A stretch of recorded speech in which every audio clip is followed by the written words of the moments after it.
আজকের recipe mutton কিমা biryani. Solid mutton ছোট করে কেটে নিয়েছি, চর্বিওয়ালা মটন নিয়েছি। এখানে রসুন বাটা, আদা বাটাটা দিয়ে টক দই দিয়ে দিলাম, লঙ্কার গুঁড়ো, গোলমরিচ গুঁড়ো, বিরিয়ানি মশলা, রিফাইন অয়েল, পরিমাণ মতো নুন দিয়ে 1 ঘন্টা ম্যারিনেট করে রেখে দিলাম।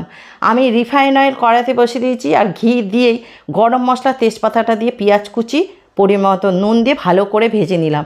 রসুন বাটা, আদা বাটাটা একটু ভেজে নিয়েই আমি দিয়ে দিলাম মাংসটা, ভালো করে রান্না করে নিলাম। ঝোল, মাংস আর গ্রেভি সব আলাদা করে নিলাম। ঝোলটা ঢেলে দিলাম, এখানে দিয়ে দিলাম আমুল দুধ, ভাত কচি, নুন, কেওড়া জল, গোলাপ জল, লেবুর রস, গরম মশলা, ঘি দিয়ে ভাত করে নিলাম। এখানে জাফরান ভেজানো দুধে সেটা দিয়ে দিলাম। বেরেস্তা মাইক্রোওভেনে করে নিয়েছি। আলু, নুন, হলুদ আর কেওড়া জল, গোলাপ জল দিয়ে আলুটা করে নিয়েছি। সব থাকে থাকে সাজিয়ে নিলাম বিরিয়ানি মশলা ঘি দিয়ে। তারপরে আমি লাস্টে দিয়ে দিলাম ধনে পাতা আর পুদিনা পাতা। স্টিমে বসিয়ে দিলাম 15 মিনিটের